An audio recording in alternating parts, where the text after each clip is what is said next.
I've been a truck driver for about 15 years, and this occurred to me in 2017, was traveling through the California Mojave Desert in an overnight haul. Traveling to a location in Arizona, I believe I was delivering appliances. I don't really recall it, but it was completely dark everywhere. At the time, my SEM's headlights were extremely faint, and I had been delaying fixing them permanently. Normally, I couldn't tell the difference, but since there were essentially no other vehicles on the road, so it was more clearer that I recall straining my eyes every few minutes to see the road in the eye was considering a distance that may have been a terrifying tale in and of itself. Waiting for sunrise for a few hours, but I didn't want to spend my time at the time.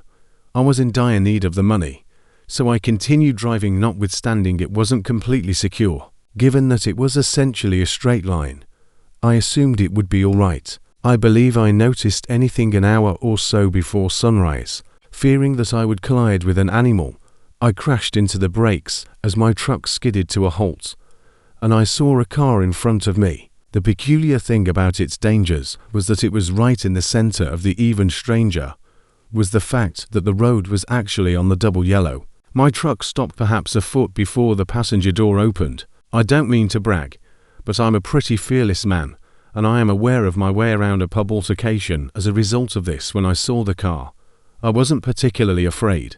More than anything, I was curious, believed that someone might require a jump or something, so I flipped the semi and stopped. I considered tossing some flares, but ultimately decided against it. Since I hadn't noticed any other vehicles, other than this one, I got out on the road of my truck and headed to the vehicle. I recall it being a com. One night, observing how peculiar it was that there was hardly any wind, and it was also really that evening. The soft click of the only sound in what felt like the whole desert. I felt a little. I can still clearly recall being closer to the car, that it appeared to be a brand new red Ford combination. I got a little closer to the automobile. With caution, as I mentioned, the passenger door was ajar. I strolled around the automobile and came to a complete halt. It was totally deserted. I ensured it also checks the rear seats and anywhere a person could be. Lying down, there was not a single person throughout. All of an abrupt. I had far less confidence in the circumstance. I anticipated that someone would need assistance in some kind, perhaps even someone who dozed off in a really stupid spot. This was definitely not what I anticipated. Even though the vehicle was completely empty, I glanced over my shoulder a couple times. Feeling much more uncomfortable now, I kept turning my head and examining every direction. Thought someone was going to bill me, or something is the issue. I couldn't see because it was so black, that far ahead of me, except from what was illuminated by the headlights of my truck, was unsettling. I continued to wait, considering getting back into my truck and disregarding the entire situation. There was a person out there, somewhere that goes against my better judgment. I choose to continue my investigation, so I looked inside the vehicle, but everything appeared entirely normal. The key was even in the ignition, even if the engine was turned off.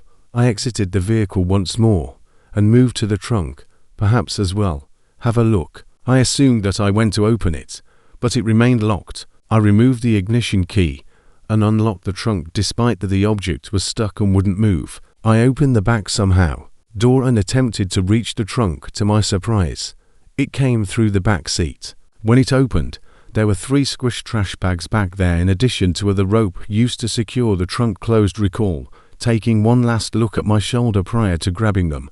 The coast was clear. I had to have been inside 5 inches from one of the bags when I heard the loudest gunshot I've ever heard. I smacked my head on the wall into the night. The car's roof is in shock. I believe I dropped the keys on the front seat and exited the vehicle as quickly as I climbed into my semi.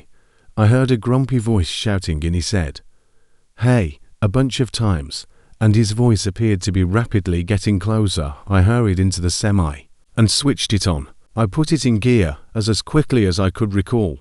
I cursed many times as the engine first halted, and I realized it was the truck started to pull out. I noticed someone was standing at the car's trunk. He was a short, red-haired, husky man. donning shiny high heels and dungarees, and he had a tiny object in his left hand.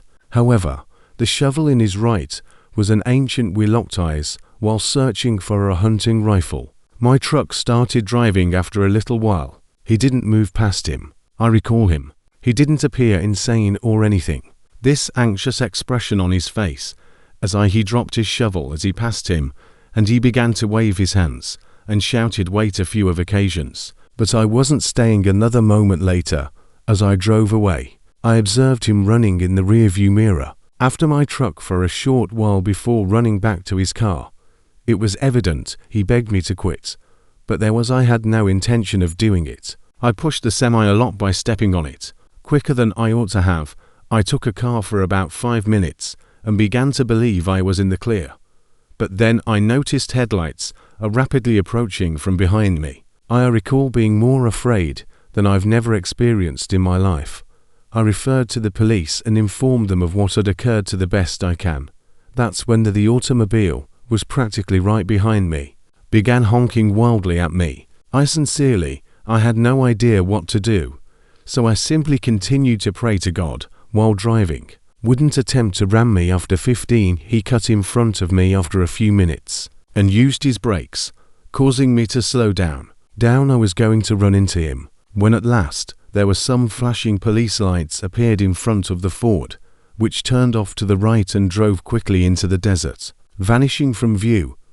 I stopped. He awaited the arrival of the police. I told him what had transpired in a panic. However, the worthless police officer chose to obtain a report from me instead of pursuing the man down. That infuriated me so much that I told the man thought twice that he could, if he left now, I could certainly catch up to him. The police officer assured me not to worry, and that they do a comprehensive search as soon as when backup showed up. He sent me on my way and promised to give me a call if they ever had one for me. An update: they never carried out. Any of my friends have a weird story, and I've said it more times than I can remember. I am sure you're thinking that he was undoubtedly burying bodies. That doesn't truly clarify why he experienced such a tiny shovel, or the reason he attempted to follow the bags in his trunk were likewise tiny for that. But some of my friends believe he may have done some for my own sanity. I enjoy dismembering. Believe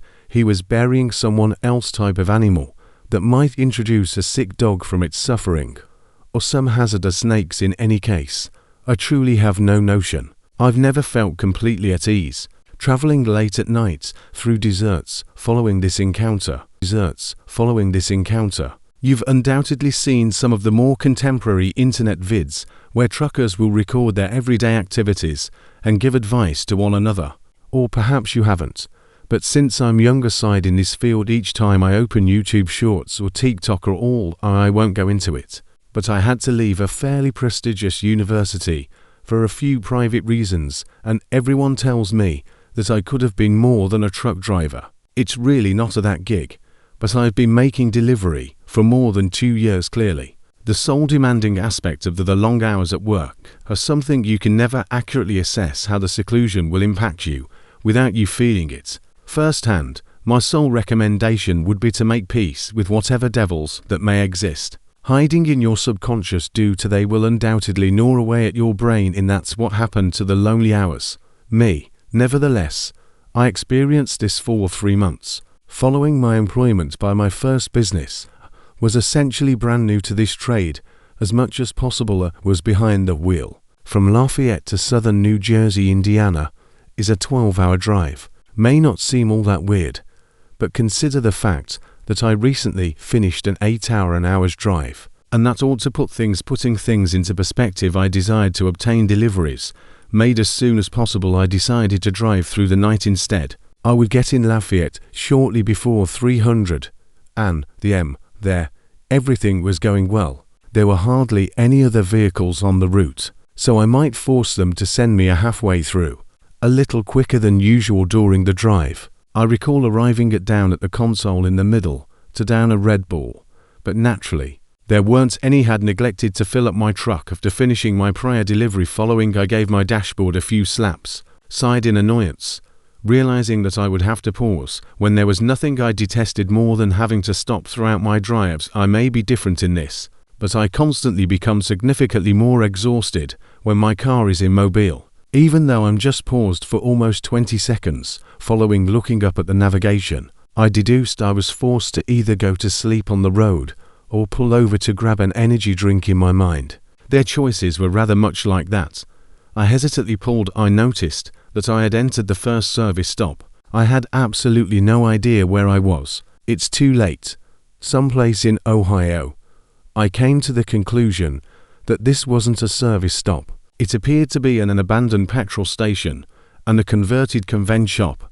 Not sure whether any better way to put it. Either way, it appeared to be another quick stop store a short distance away. Therefore I reasoned if I parked there, I would go there.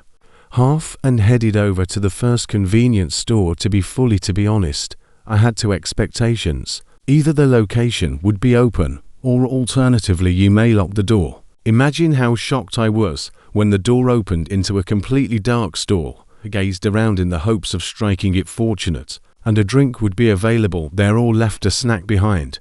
Right before I turned, I got used to the blackness around my eyes. Then I noticed a slight glimmer coming from the room's corner. I walked close to it, and the glow appeared to be coming from a rear room. Curiosity of some kind overcame me, and I cautiously opened the door. Was pleasantly surprised to find a plugged-in refrigerator up against the wall. With excitement, I opened the door, but nothing was there. There was absolutely nothing on the shelves, physically taken out, as if the appliance had been completely destroyed. Closing the door, I was 90% positive that I heard something clattering in the main room. Something struck the floor, and I froze for I could have imagined that for at least 10 seconds. I couldn't walk back in silence. Entered the main room and took a look around. I had nothing I wanted to hold on to. Examining, I was too busy, for I left the entryway despite this door and essentially ran to the other. Thank God. The store was open, and I paid for my drink and returned to my pickup. This entire stop felt incorrect. I had to get back on the road. I took one last as fast as I could look at the shuttered store and saw that the door was now open. Was completely optimistic. I had closed it. It wasn't my responsibility to discover what was behind me, what was happening here, though, so I turned on the engine and combined my the caffeine returned to the highway, began to kick in and snapped. I was able to get out of my exhausted haze really soon. My thoughts started to stray, and I began considering how strange that it had been, I suppose. An abandoned building or squatter wasn't the most bizarre thing in the world, yet my brain was unable to comprehend that refrigerator. Whatever idea I came up with, I attempted to ignore it and maintained. I began driving at that point, observing strange shifts in the curtain. Sweat began to trickle down my back. I looked in the rearview mirror at my forehead. Mirror as the curtain appeared to billow and relocate despite not having the air on. I assumed the worst. Someone in my truck was not carrying any firearms or anything, so I quietly punched in my phone's closest police station. The drive there was the most stressful and terrible 20 minutes of my life that I retained, picturing the someone reaching out to try to smash my truck or grab me. At last, I went to the police station. I came as near to stopping the semi as I might be able to get and essentially run heading to the police station. My truck was encircled in a matter of seconds by police, and after I unlocked the rear, what I will always remember what I witnessed. 3 homeless people were taken out by the cops. They were 2 males and 1 woman, dressed in rags and covered in filthy, searching for blankets. Among the men was equipped with 2 switchblades. Each of the 3 of them just gazed without saying anything, frighteningly at me as they were getting, I'm not sure what they wanted, cuffed. I doubt I'll ever find out. Kevin is my name. For the majority of my career, I have been a truck driver for various firms. After 15 years, picking up the stuff has become rather normal, and materials confirm their accuracy and deliver them as directed. Efficiency is crucial in this field, because workers are paid by the hour. I like to think I can work for someone who has been doing this for as long as I have, outwork all the young talent taking these positions. But this isn't always the case. Fantastic, but I typically push myself to the edge when it comes to operating on very little sleep. I worked for a warehouse-based company 4 years ago. For those who are unaware, North Dakota is among the flattest states. States that slightly facilitate trucking. This implied that skipping out a few hours of sleep could be the difference between a job and taking the sack. It was a call Tuesday morning and perhaps more loads needed to be shipped at the start of the week, which meant that I had more job to do. I mapped out my itinerary because I wanted to key in everything at once. With the intention of never stopping to rest, I headed into Montana a couple hours after lunch, anticipating to arrive at my destination as soon as possible. I pushed the truck as hard the following morning, as much as possible, perhaps spending a few the speed limit. It was becoming late, and I recall massaging the crust from my eyelids as time passed. At midnight, I was struggling to maintain my eyes open, but I had only an hour left in this drive, so I clenched my jaw and continued. My friend Tristan, I was also exposed to smelling by a truck driver. Salts. When I initially began, I have no idea what smelling salts are. Crystals of some sort in a little bottle or a wake of Peugeot. Almost one sniff. To exercise caution, yet there are too many backtax uses, could be risky. Or at least Tristan informed me that they burn your nose slightly. But each time if I needed a boost, I would go for the first smelling salts. This was one of during those moments. I sniffed deeply and shot with my head back.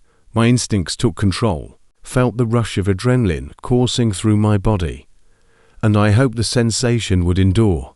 The remainder of the 30-minute drive by, and I was having a lot of trouble. I began to nod off, and the blare of my vehicle straying into the shoulder startled me awake. This was becoming risky. I believed that I had to pull off. I was on the highway by myself, but there was simply nowhere to pull off. There are woods on either side of me. I decelerated the truck down, frantically looking for somewhere to stop at this slow speed. My headlights shone through. I could see a lot in the darkness. I noticed something as I continued to glance around. That perplexed me. There was a purple clothing in the middle of the street. I rubbed my eyes and thought, what the hell? Was I experiencing hallucinations? I blinked 6 times to confirm that I wasn't going. I walked up to the dress, and it was real. I gazed at my pickup. While in retrospect, this ought to have been a warning sign, but I believe I was simply too tired to comprehend what was occurring roughly 200 yards away.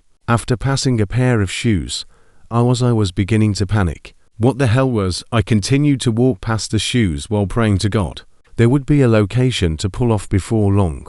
My elderly father David was a wonderful religious man. Thus I held onto his old cross and prayed he would succeed. A little further down the road, I observed a lot more haphazard apparel. Some of this appeared to be clothing for young children. I halted the truck in a panic. This time began to occur. Something was really incredibly incorrect. I was in the driver's seat, with the truck motionless. I was anticipating something to occur, but it never did, so I followed my gut. I got out of the truck as instructed and proceeded to examine the attire. I can still clearly recall the sensation of the cold morning air penetrating my skin, which was quite beneficial. I'm fatigued. I went over to the pile as carefully as I could. It was children clothing. It appeared that both items of apparel for boys and girls in the stack. I peered into the forest, but not much was visible to me. In the darkness, my brain was spinning. Concerned that this might be a trap, I concluded that it was none of my business to determine what was happening, so I made just as I was returning to my truck. I whipped as I heard a crunch from the left. Looking around to see what was there, I waited for someone else to speak. After roughly 30 seconds, there was another crunch. But this one comes from on the other side of the road. My instincts took over, and I ran in the direction of the vehicle. I leapt into the front seat, but prior to my slamming the door, a child's scream rang out to me. I froze, my heart exploding out of my chest. I found myself at a crossroads. I wasn't intending to engage in combat with some strangers in a dark woods, yet I was unable to just give up on some defenseless children either. Before I was able to decide, the wail of another very identical youngster rang out mindlessly. I flipped the truck on and aimed its nose at the location in the forest where I heard that my headlights came on, around 30 yards into the forest. There were 3 or 4 individuals. One of them was carrying an enormous speaker. They hid behind a few trees when my truck illuminated them, but I had given them ample exposure to see what they were doing.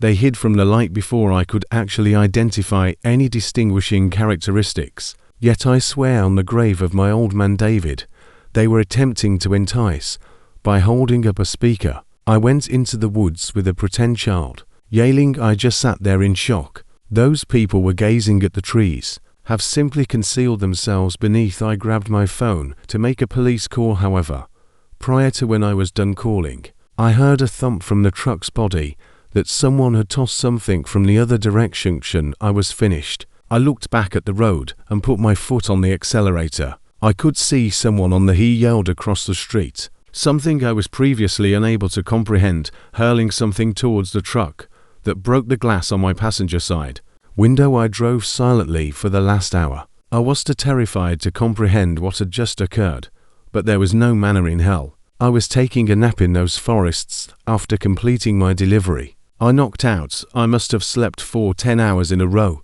When I awoke the first, I called the police, who informed they would look into those forests and please provide any updates. I then considered the entire situation and how foolish I was to leave my truck. I ought to have just kept my mouth shut, but the idea of some children being abducted or worse was simply too much for me to ignore. I still don't know what they are not sure what individuals were attempting to do, why they didn't simply hurry me when they had the opportunity, or what they were intending to harm me if I were to run out in the woods. Following the children's yelling and everything, nothing has changed in my years as a truck driver. Ever come close to being as weird or absolutely horrifying as this encounter?